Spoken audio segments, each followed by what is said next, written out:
Jaya Radha Madhava Kunja Bihari.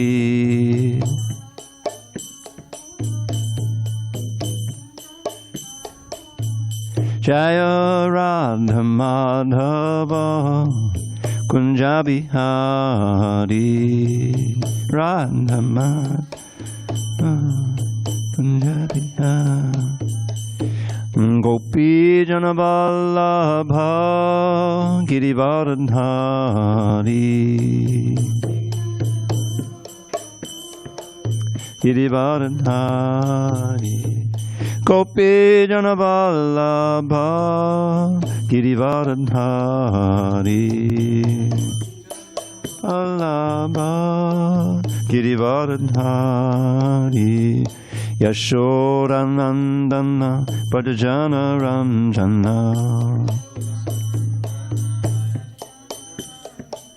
Yashodanandana Pradjana Ranjana. Pradjana Ranjana. Yamuna Tiravanachari. Jamuna Tiravanachari.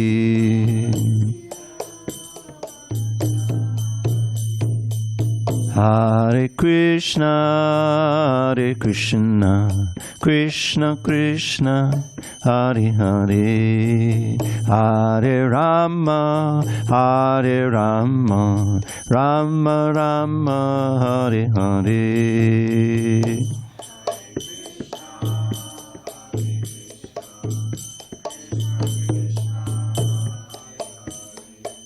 Hare Rama, Hare Rama, Rama Rama, Hare Hare. Hare Krishna, Hare Krishna, Krishna Krishna, Hare Hare, Hare Rama, Hare Rama, Rama Rama, Hare Hare.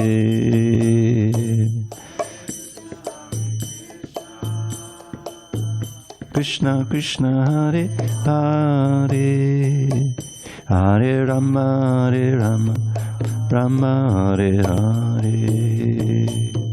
Hare Krishna, Hare Krishna, Krishna Krishna Hare Hare, Hare Rama, Hare Rama, Rama Rama Hare Hare. Krishna Hare Krishna, Krishna Krishna Hare Hare, Hare Rama, Hare Rama, Rama Hare Hare. Jaya Radha Madhava Kunja Bihari.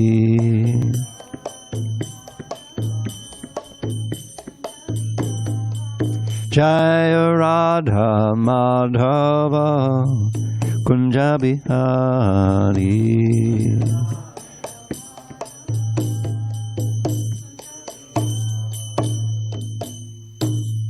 Jai Mr. Pad Paramahansa Parvajaka Ashtottara Shri Srimad Divine Grace Srila A.C. Bhaktivedanta Swami Prabhupada Ki Jai. ISKCON BBT founder Acharya Srila Prabhupada Ki Jai. Jai Om Vishnupad Paramahansa Parivajaka Ashtottara Shri Srimad Divine Grace Srila Bhakti Siddhanta Saraswati Thakur Ki Jai. Ananta Koti Vaishnavindra Ki Jai. Nama Acharya Srila Haridas Thakur Ki Jai. Srimad Bhagavad Gita Ki Jai. Samaveda Bhaktivinoda Ki Jai. All glories to the assembled devotees. All glories to the assembled devotees. All glories to the assembled devotees. All glory to Shri Guru and Gauranga. Okay. Om Namo Bhagavate Vasudevaya. Om Namo Bhagavate Vasudevaya. Om Namo Bhagavate Vasudevaya.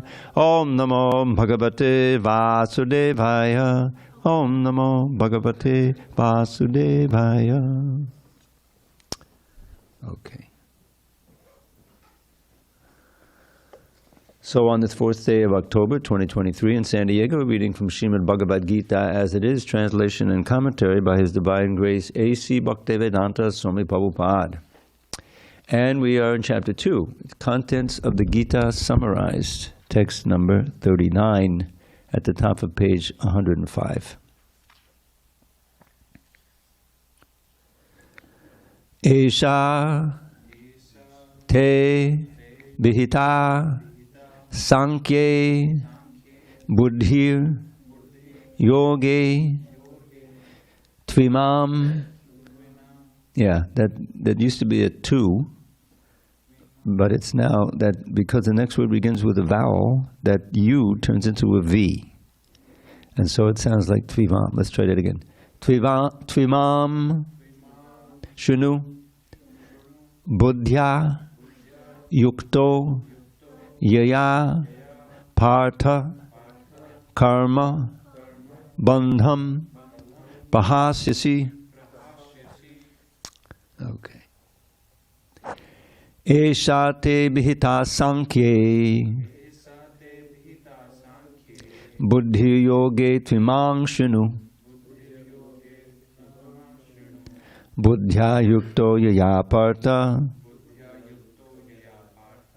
Karma bandham prahasyasi. Esha te vihita sankye Buddhi yoge tvimang shunu Buddhya yukto yaya partha Karma bandham prahasyasi. Esha te vihita sankye Buddhi yoge tvimang shunu Buddhya yukto yaya partha Karma bandham prahasyasi. Ishtade Prabhu.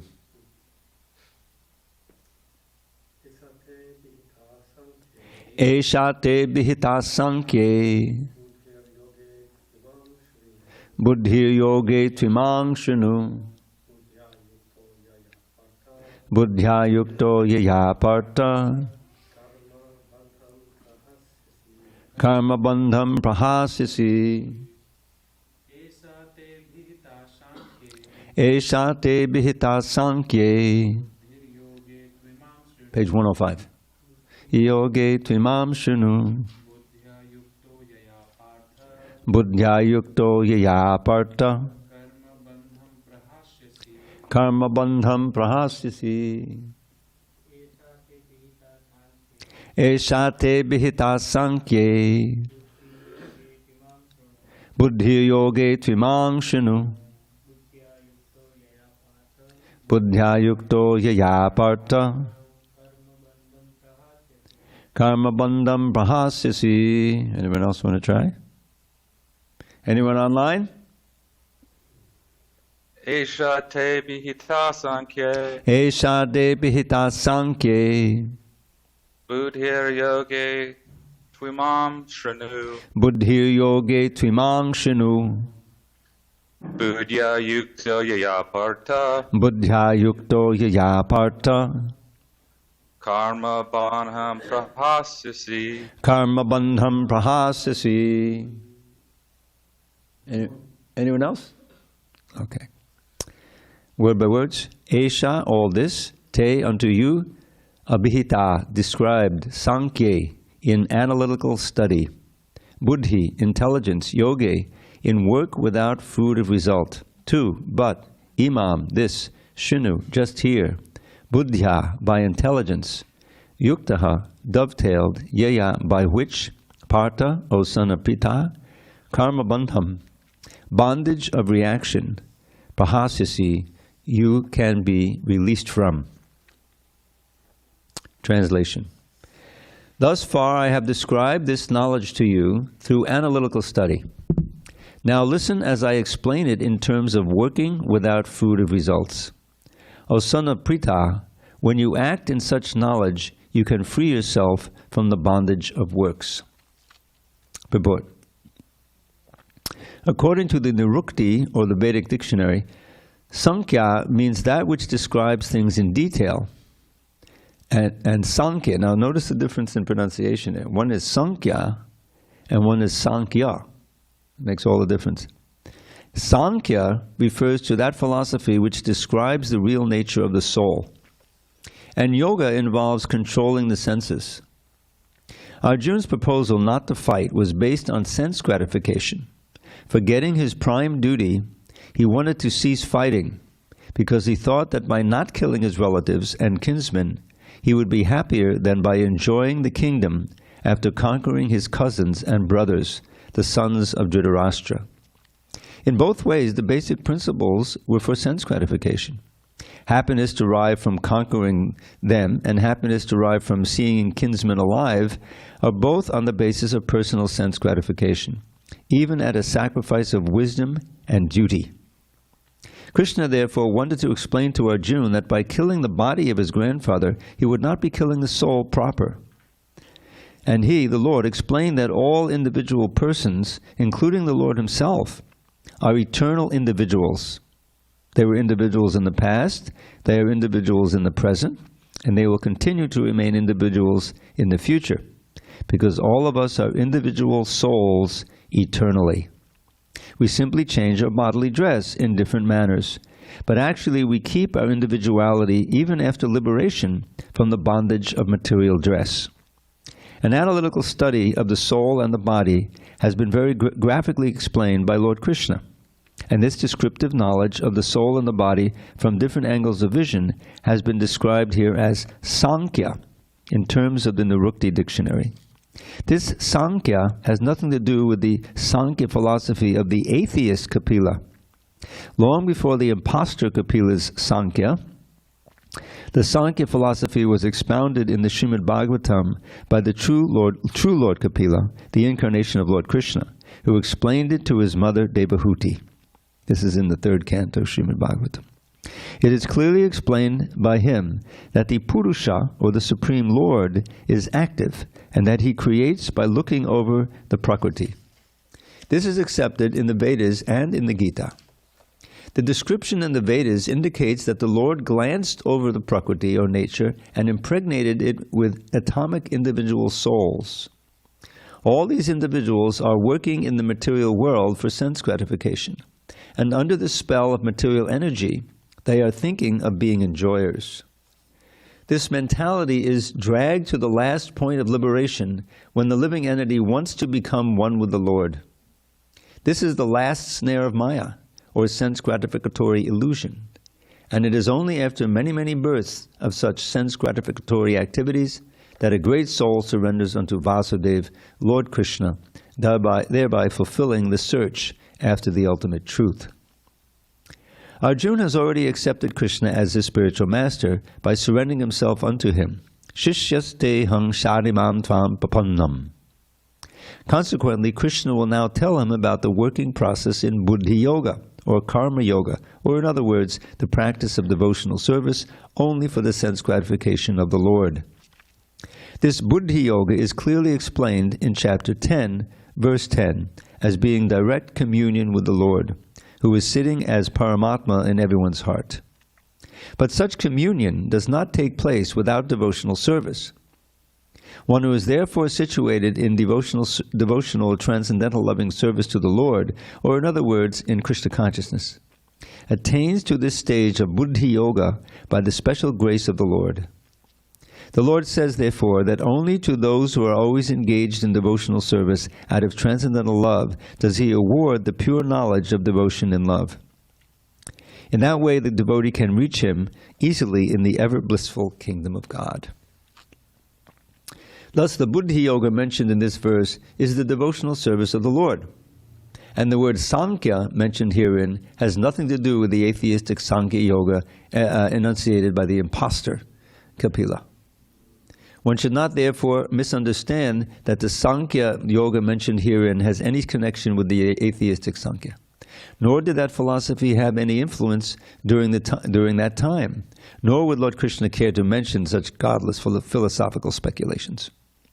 Real Sankhya philosophy is described by Lord Kapila in Srimad Bhagavatam, but even that Sankhya has nothing to do with the current topics. Here, Sankhya means analytical description of the body and the soul. Lord Krishna made an analytical description of the soul just to bring Arjuna to the point of Buddhi Yoga or Bhakti Yoga. Therefore, Lord Krishna's Sankhya and Lord Kapila's Sankhya, as described in the Bhagavatam, are one and the same. They are all Bhakti Yoga.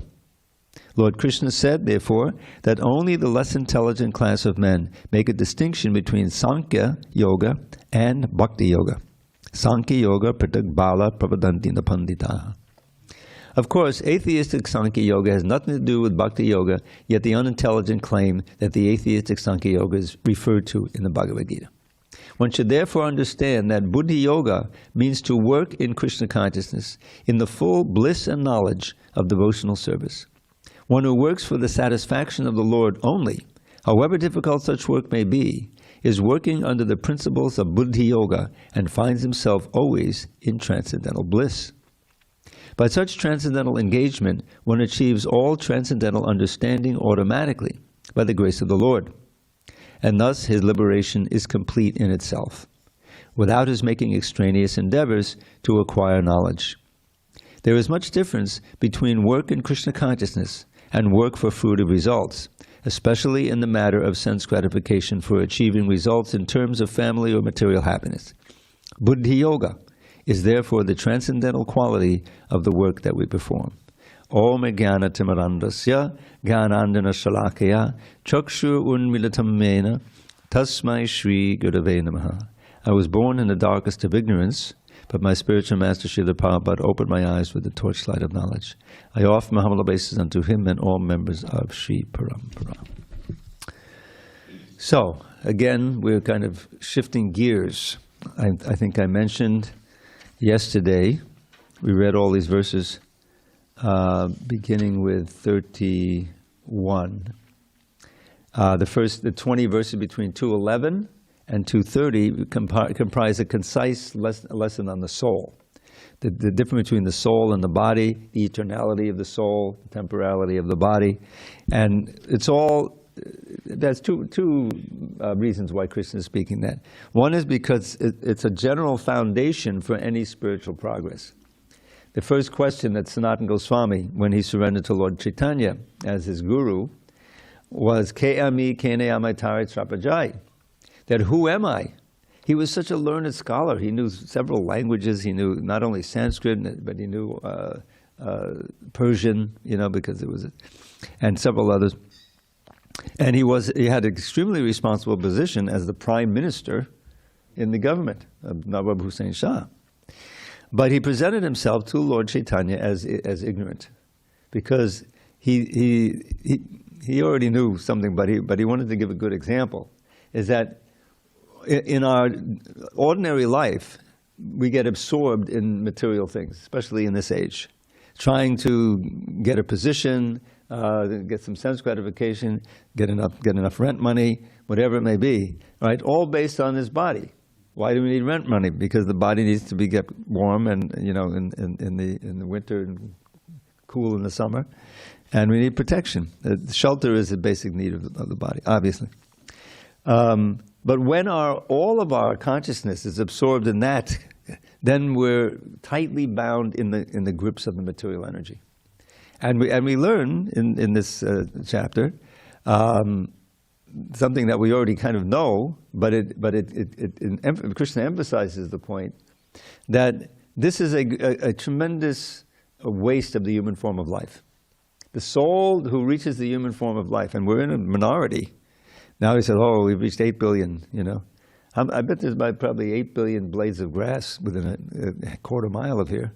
And each one of them is a soul, Yes, all these trees standing here like sentinels so many years, Each one of them is a soul. But they're undergoing a punishment. Of course, the ones that are right here, they're lucky because they get to hear Hare Krishna. Yeah. But all these other, this is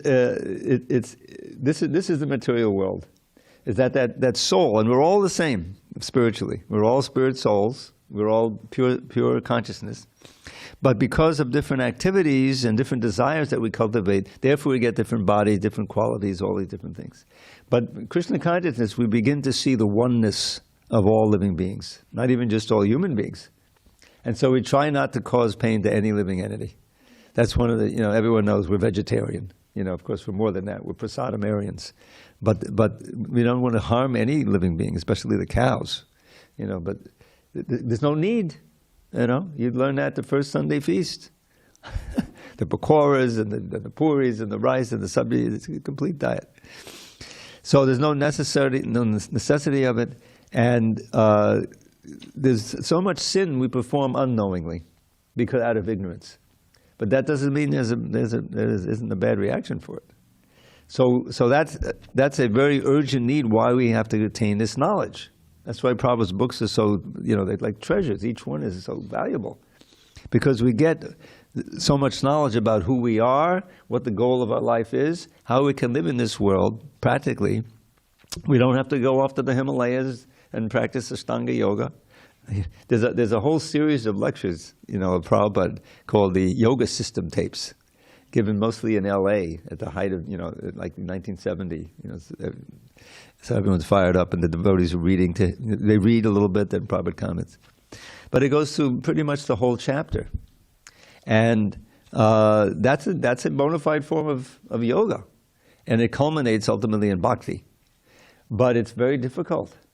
He says, okay, go to a secluded place. There's no question of marriage. You go alone, and a secluded place, not too high, not too low. You sit in this way, you have to sit this. And I can never pick this up. Nasi kagra. The agra means the beginning. So sometimes it seems to be, here's where the nose begins, up here. It ends over here, right? But then Prabhupada keeps talking about the tip of the nose, Look at the tip of the nose, keep the body like this, eat very little, alone. And you're trying to grab hold of that mind. But because that's the first step. You have to fix the mind on the Supreme, on Krishna, on God, or on Vishnu in the heart, the same thing. So after Krishna gives him these detailed instructions, Arjuna says, I can't do it. Chanchalam hi mana Krishna pramati balabhadradham tasyaham nigraham manye vayavivasa duskaram. It says, chanchalam. We all have experience how the mind is so flickering. If you want to concentrate on something, sometimes it's possible because there's this thought that's pulling you here, or there's some, I was trying to do some work, and some guys thought they'll have some band practice in my, I got the guitar, they got the drums, everything. Okay, great. So this is the material world. Very difficult to concentrate. Certainly to become completely absorbed in samadhi, it's very difficult. So at the end, Arjuna, who's so qualified, he's Krishna's personal friend, life after life, but he said he couldn't do it. That was just in the previous age. Maybe in the Satya Yuga, when people could live 100,000 years, then they could practice this kind of meditation. But this is the age of Kali. Everything is always disturbed. There's a verse near the beginning of Bhagavatam, and many verses at the end of the Bhagavatam describing the progressive difficulties of this age of Kali. So what he says there, prayena munayaksabe. My verses are leaving me, I have to review them. But what he says is, for the most part, people don't live very long. They're disturbed in mind. They're lazy in the matter of spiritual life, generally. Manda samanda matayo manda bhagya. They're unfortunate and always disturbed. And you can see them around, this place has been here so long, and we have, we're established, and people come, but it's this distinct minority of people who are spontaneously interested in this, Very fortunate to get interest. So what's the solution? Well, luckily, Lord Chaitanya, Lord Krishna, who's so merciful, he wants to give us a process that's workable, that we can take up, even in our contaminated state, our disturbed state, our unfortunate state. And that's this Bhakti Yoga in the line of Lord Chaitanya, centered on the chanting of Hare Krishna. No, very, very important. There's no hard and fast rules. Because Lord Chaitanya in his Shikshastika says, Nam Nam Akari Bahudani Dasarva Shaktis. tatrapitani yamitak smaranena kala.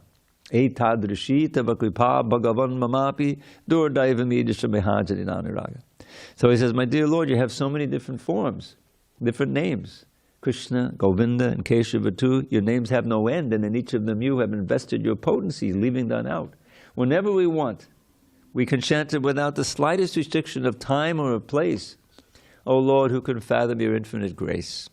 And I am so wretched, devoid of all shame, that I haven't developed a taste for your name. Now this is Lord Chaitanya speaking. Of course, he's Krishna himself, and he showed by example, to get absorbed in the holy name for days on end. But he's giving a statement that we can relate to.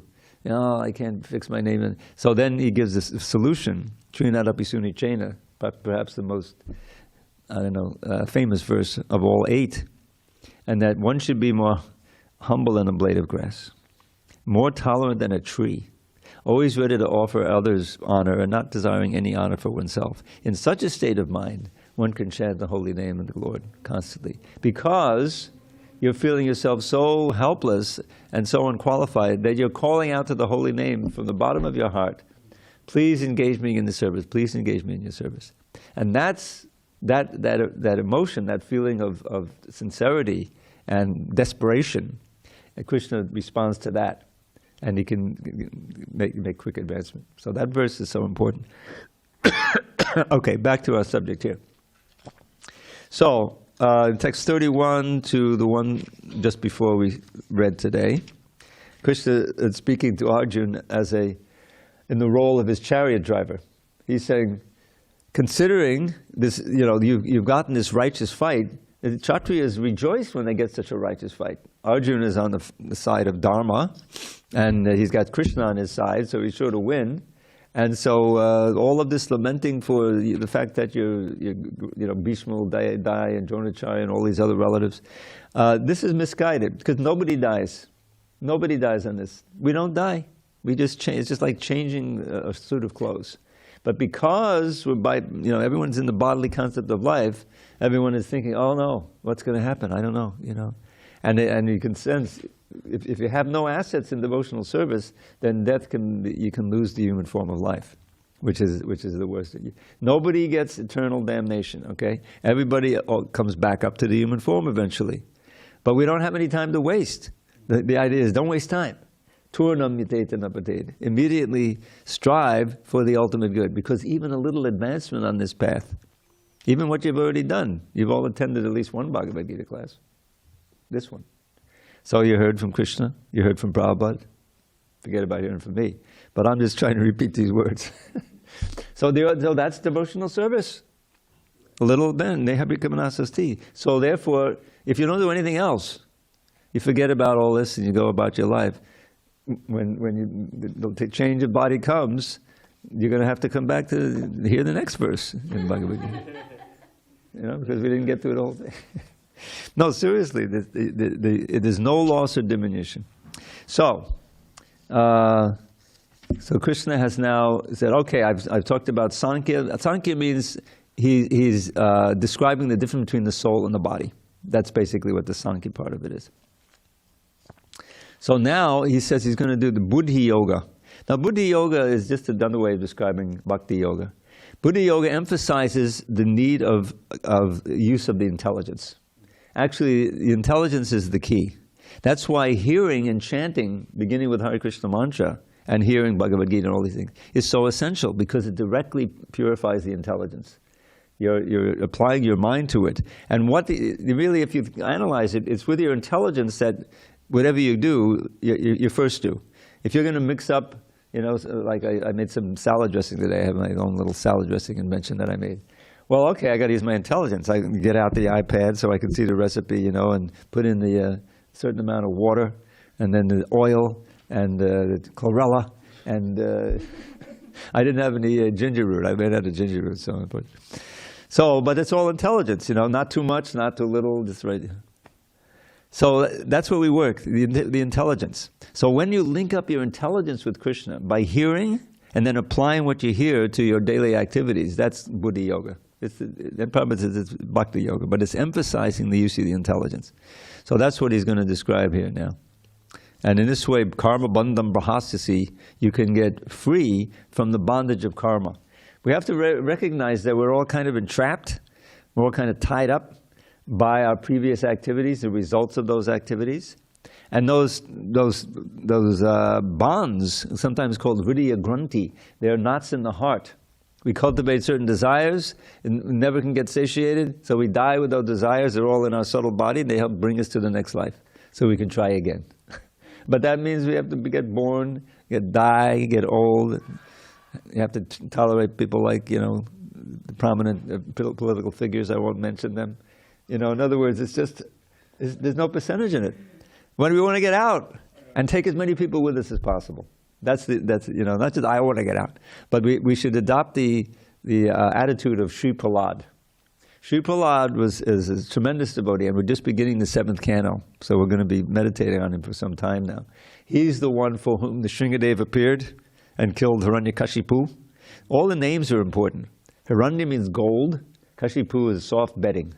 So the demons, they like, as much wealth as possible, as much, soft bedding as possible. And then Prabhupada says in one tape, and the bed companion.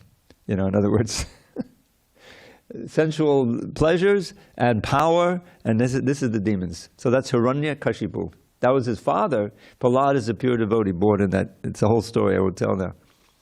But so much important instruction there in the 7th canto, describing. And at the end of his prayers, near the end of his prayers to the Shringadeva, after the Shringadeva is torn apart, Hiranyakashipu, very dramatic. We have paintings of that, but we don't put them up because it's a little freak out to guess.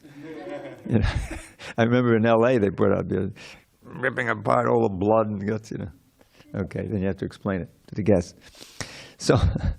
So near the end of his prayers, he has this what I would call a seminal prayer that really embodies the attitude of all the pure devotees, like Srila Prabhupada, who are preachers, take the trouble.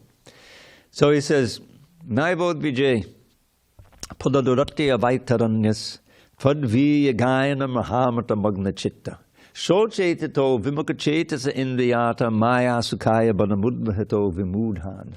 So the first part, he's preaching directly to Lord Shringadeva now, who's so happy to see him. He's pacified. The Shringadeva is very fierce. He's got all, he commonly has, Hiranyakashipus, and blood is spurting everywhere, and he's got all these other arms that he's killing the army with and everything.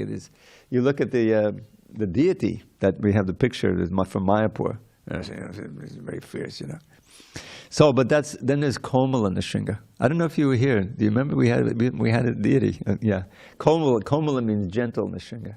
After the whole battle, and Prahlad comes and immediately softens. Oh, my beloved Prahlad, And so there's this happy. He looks like a little kitten there a little bit, rather than both sides of it.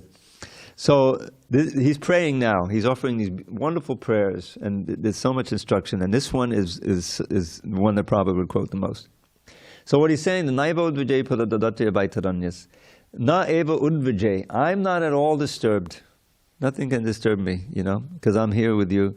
And you're on the other side of the river between the material and spiritual world. In other words, you're completely liberated. I'm with you, therefore I'm liberated from many difficulties here.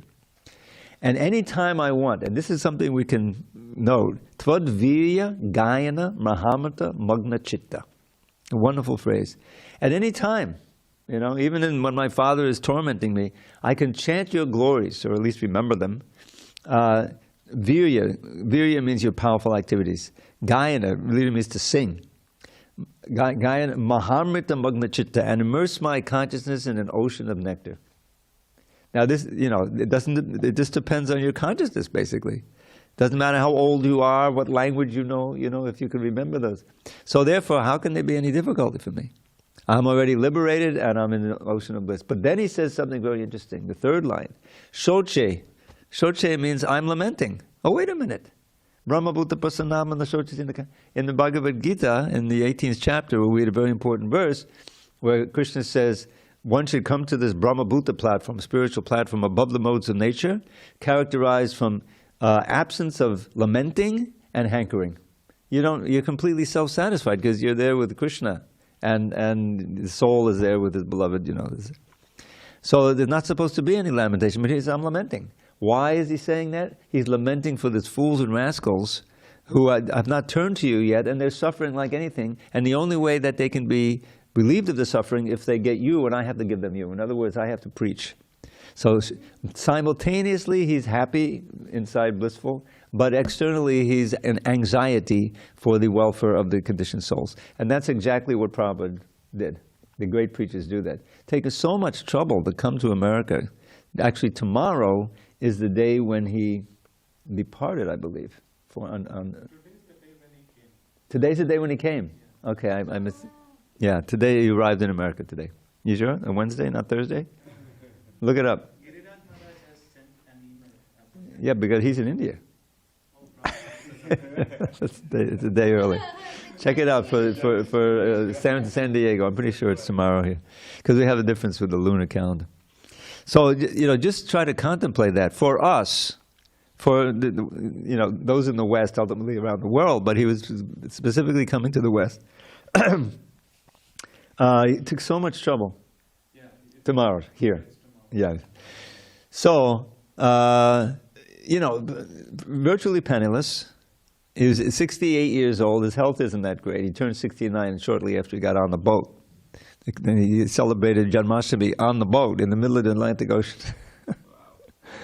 And so he's coming here on the order of his spiritual master to preach in the West and in English.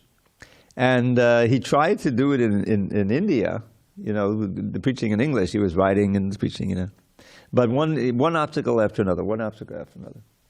So he finally had finished the first canto.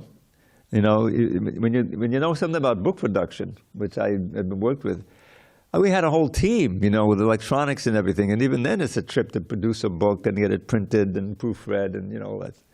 But Prabhupada was alone, and to raise the money, he finally got one book printed and used that to go around to people and say, the pious people, can you donate to this printing?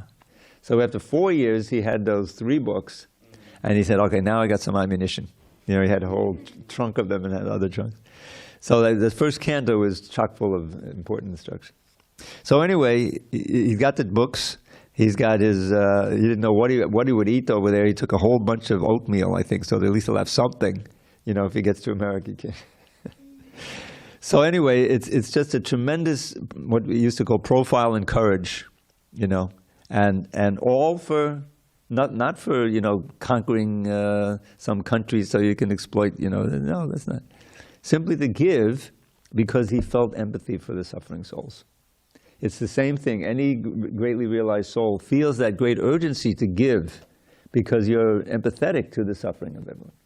And that's this whole movement is based on this. How do we ever get this building, in Pacific Beach? I've lived here for 35 years now practically. And one thing you notice is, where's all the kids? There's no kids. It's like a party town. It's like for young people who are just graduated school, they get their first job. Of course, the pandemic put a good, lid on that pretty much. It's not the way it was. But anyway, it's not, and Brahmachari ashram, like 2 blocks from the Southern California beach, not ideal, And yet, there's always been a brahmachari ashram, because the power of the chanting and the process enables you to, stay brahmachari. Anyway, I'm kind of getting far afield. This is what happens when I don't give class for a few days. It all builds up, so it'll wear. Huh? How's your COVID? COVID's great, but not in me. I don't have any. So we're still doing all right. All right, so let's see. So, we should follow in the footsteps of Prahlad. So karma bandham, we want to get free of that bondage of karma. And Krishna will describe the essence of this bhakti yoga now to us. All right, if there's no comments or questions, we'll go on. Oh, we have Natalie. Take Yeah, hold it. Okay, is it on? Okay. I just had a question that you mentioned you're trying to do advancement on the path, but then sometimes you reincarnate as lower. No, you misunderstood. A little advancement on the path means you won't incarnate as lower. You'll get a human form. Okay. If you don't complete the course and you become a pure devotee, go back to Godhead, then you don't have to come back to this material plane. No more material body. I see. You see? So I was curious though, like, you know how you said sometimes you have desires in your heart that like you get attached to in this lifetime, and so sometimes then you get to come back again to do that. So like you don't get to come back, you have to come back. I see. So like could it be like maybe if you want to be with a person, you can come back as an animal to be their pet, so you could spend time with them? Yeah, but you don't want to do that. First of all, you don't know. The thing is, you may idealize it, you know, on this side, but on the other side, it's not what you planned, you know? Yeah. And first of all, you're not going to live with them very long. You'll be a pet for 10 years, 12 years, you know? No, you don't. The thing is, there's an urgency about the human form of life. It's so rare, and even, you know, Krishna says right in the 7th chapter, I'm listening to lectures on that, Manushyanam sahasreshu kasya jatati siddhaye yatatam abhisiddhanam kaschanam vaiti tatvata. Out of many thousands and thousands of people, hardly one tries for perfection, for liberation. And of those who achieve that kind of liberation, hardly one actually becomes a pure devotee. So it's we should really recognize how fortunate we are. We can sit here in peace, we have these wonderful books, and even if you don't have the books, you can get online, you know. So we should use the time that's with us, because all of these material desires, whatever they are part of what we call Maya, that covers our original consciousness. It's just like such a wonderful analogy, this idea of a mirage in the desert or a dream. So a dream is not real, right? But when you're in the dream, it can be extremely real, right? You can, like, suppose it's a nightmare. You know, you can be sweating, you could be screaming, and then you wake yourself up and say, "Oh, thank God, it was only a dream," right? But the material life dream is hard to wake up from. And so we need this knowledge, and we need the method by which we can wake up from this kind of fever dream. Because all of these attachments are one of my favorite verses. This is this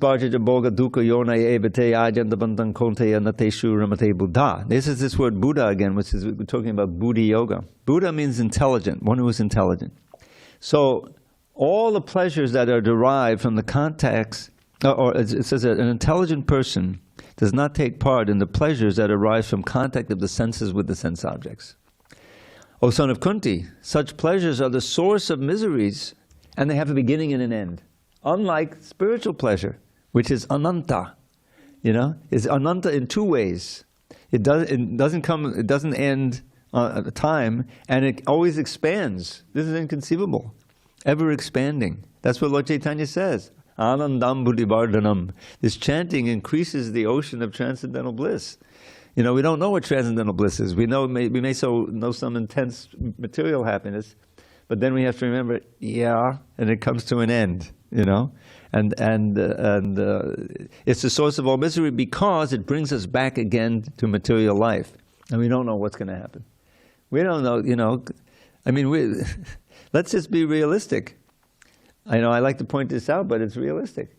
Is that we are living now in the age of super weapons, right? I grew up in the 50s and 60s. And everything was, oh my God, atomic bombs, you know, Hiroshima and Nagasaki, and now we got the Cold War, and this arms race going on, you know. And then came the Cuban Missile Crisis, 1962. And Ishtadev, I think, is the only one else older here to remember. And then it was like, this is it. This is it. I didn't go to school for a week, you know. I was in high school, and we're watching, and the Russian boats are coming toward Cuba. And Americans were there with their quarantine. Blockade means we're at war, so they didn't call it a blockade, they called it a quarantine, the same thing. It's just a euphemism. And what's going to happen if the Russians sink an American ship? It's World War III. If the Americans sink a Russian ship, it's World War III. And I'm sitting there in my father's home, you know, I'm like, let's see, what I was like 14, 15 years old, you know, watching the TV, black and white, oh my God. You know, Kennedy gets on there and jeez. You know, everyone's heard of Bob Dylan, right? There's a song he wrote, "A Hard Rain is Going to Fall." He wrote that in New York City during the Cuban Missile Crisis, expecting the hard rain is going to come, annihilate everyone. So after the World War II, there's something called the Committee of Scientists or something. They started this doomsday clock, really what it was. How many minutes till midnight? In other words, till Armageddon, according to this. So it was up 10 minutes to midnight, 5 minutes. Then the Cuban Missile Crisis, it's 3 minutes to midnight, Now, it's still going on, 90 seconds to midnight. This war in Ukraine can easily blow up. They keep, So, what can we do? Not much. Chant Hare Krishna, because this is telling us, hey, it can come at any time. Just like each one of us will come to that point. Well, okay, this is it. I've got this fatal disease, whatever it may be. It's gone. It's time to chant Hare Krishna. Bring your friends. Get the kirtan going 24 hours a day. Each of us has to go through our own little Armageddon, right? So therefore, we should plan for it. This is a serious thing. This is life and death. So, so we shouldn't try to say, well, I want to be a pet for this person. No, we shouldn't. It's not. The whole point is to purify our desires. Purify our desires, so that we take real pleasure by serving the devotees, serving the deity, serving the Lord. It's the pleasure that a mother takes in pampering the baby and see that the baby is well fed and he's smiling with a little toothless smile, and then finally he's walking. Oh, he's walking, and the parents, especially the mother, is always with the baby, is focused on the baby is happy and healthy like that. So that's the purest thing we have in the material side, Prabhupada said. But to imagine to think that, just to please Krishna. Just to sweep the floor of the temple. And I like to give this example. I remember distinctly, so many high points in my devotional career. So we had so many devotees packed into this little brownstone in Brooklyn in 1970s. This was the Brooklyn Temple. We had, 50, 60 devotees in there. And so every morning we'd have a Maha cleanup. We cleaned the whole temple, and everyone had their little portion to clean, so it wasn't the burden. So we circulated. So I had the temple, and I was mopping the temple, which means get down your hand and knees, and they're like. So there's the deities, and I'm over here, man. And we had Yamuna singing her song, Govinda Jaya Jaya Gopala Jaya Jaya. I said, this is it, what more do I want, So that's the purification of desire, where you can take pleasure in everything about Krishna consciousness becomes more pleasurable. The chanting of the holy name. I gave this verse the other day about that Rupa Goswami wrote. It's part of a play of Vidagdha Madhava. Tunde tanda banira ting vatanoti tundavali labdaye karna kroda kadhammani gadayate karna bude vyakspiham chetak prangana sangini vijayate sarvendriyana kutim no jane janitaki advidamitai krishneti varna dvihi. Krishneti varna means the two syllables Krishna. So he's saying there, I don't know how much nectar these two syllables Krishna have produced. When I chant them, they seem to dance within my mouth. I want to have millions of mouths to taste the holy name. When they enter into the ear, they seem to sprout, and I want to have millions of ears to hear those syllables. And when they enter the courtyard of the heart, then all my senses become fixed on Krishna. My mind is fixed on Krishna. This is how much we can taste that holy name. And that's what's keeping us here. If you're chanting, then you're attracted. What is this? What is this Krishna? Let me find out what's the Bhagavad Gita, and I'll check it out. So anyway, I'm getting a little far afield. I want to do this next verse because this is a very important verse, and we'll start with this verse next week also. Neha bhikkhapanashosti pratyavayo navidyate svapamapyasya dharmasya Trayate mahato bayat. Now you're gonna wonder why I'm reading this translation the way I am. But we're kind of going over the Gita again, finding revisions. And this word, notice bayat at the end there. What is the word for bayat? Danger. You see that? Now bayat is often fear, but it can also mean danger. And so in this context it means danger. And so I'm going to adjust this translation a little. Hopefully this will be the event. My committee will accept my suggestion. In this endeavor, there is no loss or diminution. This endeavor means Krishna consciousness. In this endeavor, there is no loss or diminution, and a little advancement on this path can protect one from the most fearful type of danger. Purport: activity in Krishna consciousness, or acting for the benefit of Krishna without expectation of sense gratification, is the highest transcendental quality of work. Even a small beginning of such activity finds no impediment, nor can that small beginning be lost at any stage. Any work begun on the material plane has to be completed, otherwise the whole attempt becomes a failure. But any work begun in Krishna consciousness has a permanent effect, even though not finished. The performer of such work is therefore not at a loss, even if his work in Krishna consciousness is incomplete. 1% done in Krishna consciousness bears permanent results, so that the next beginning, the next life, is from the point of 2%. Whereas in material activity, without 100% success, there is no profit. A Jamil performed his duty in some percentage of Krishna consciousness, but the result he enjoyed at the end was 100% by the grace of the Lord. There is a nice verse in this connection, Srimad Bhagavatam 1.5.17. This is Narada Muni speaking to Vyasadeva, inspiring him to write the Bhagavatam.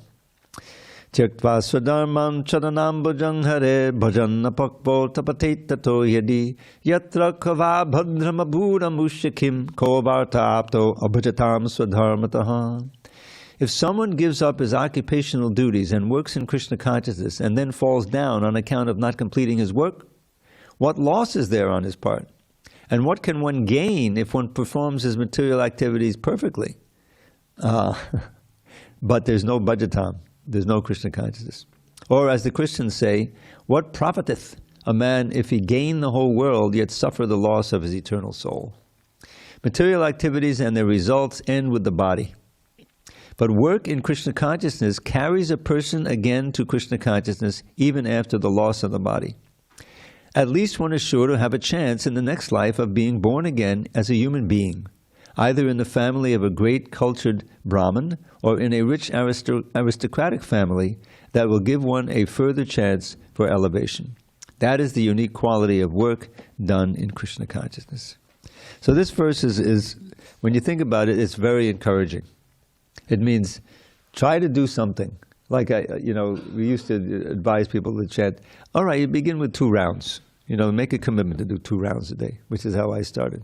I went there, they gave me some beads, because I was working, I had an apartment, I had a car, I had a whole thing. And so I integrated that into my Hatha Yoga. I was really into Hatha Yoga, Hare Krishna, Hare Krishna. But on the way to work, I would also sing the holy name. So by the time I got to the work, it was like, all right. I was trying to cure the patients with the Hare Krishna mantra. Eventually I said, I might as well join the temple. but that's, let's face it, this may be the birth we're coming back to because we didn't complete our course in the last life. That's why we got attracted and the other 4 million people in this city are not so attracted. Sometimes you read it, like you said, you read the Bhagavad Gita, you found it very enlivening, right? I read 300 pages. What? 300 pages. 300 pages when you first opened without stopping. No. Oh, you've read 300 pages so far? Yes. Okay, yeah. Well, that's a lot. That's good. But some devotees, I wasn't one of them, but as soon as they read it, like Vijay, who's like an empowered book distributor, for 40 years. I knew him back in Miami back in 82, and he had joined in 78. And he was already, the leading book distributor, and he's been doing it all these years. And he said when he got this book, he couldn't put it down. He started reading, he couldn't stop reading it. And he picked up from here, or, the chanting, and he started chanting.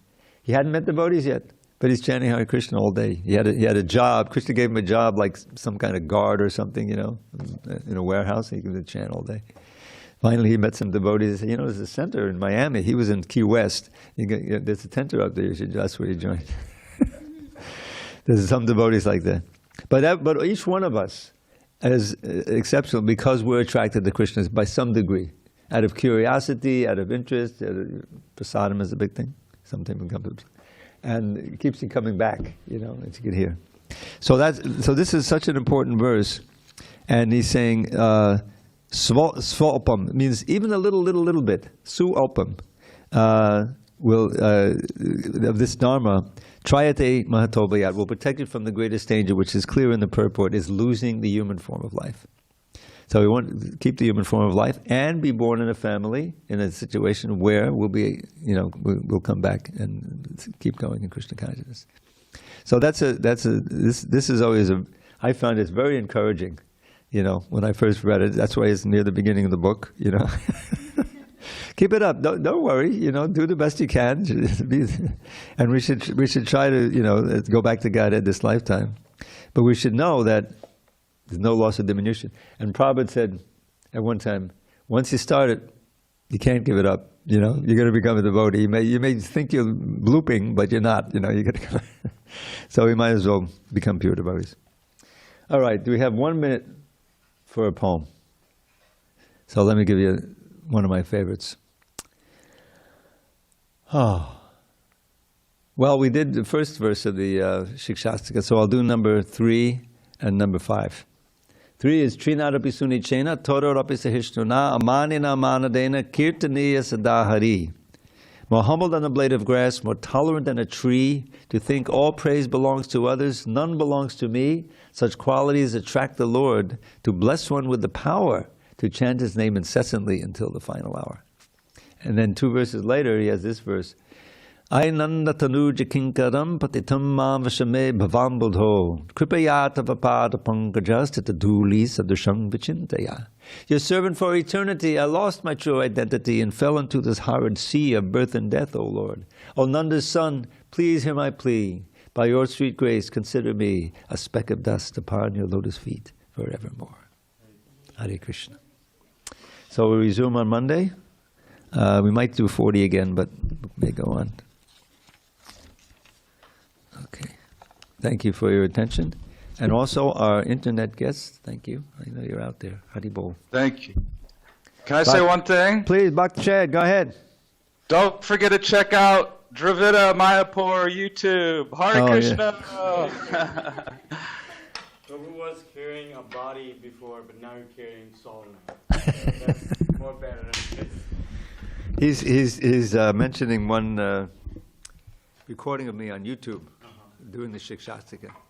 If you're interested, you just search for it on YouTube, Dravida space Mayapur, Mayapur, and then you'll see that. Yeah. This was a. Check it out. Have you seen it? No, I haven't. Oh yeah. You check it out. Yeah. Prabhu, bhayat means fear, right? What is it? Bhayat means Danger. fear, right? It also means danger. It can also mean danger. Just like one thing about Sanskrit, you find that the cause and the effect sometimes have the same word. Just like gati, and gati means the goal, but it also means the means to the goal. Okay. Yeah, you check it out. Gati also means the speed.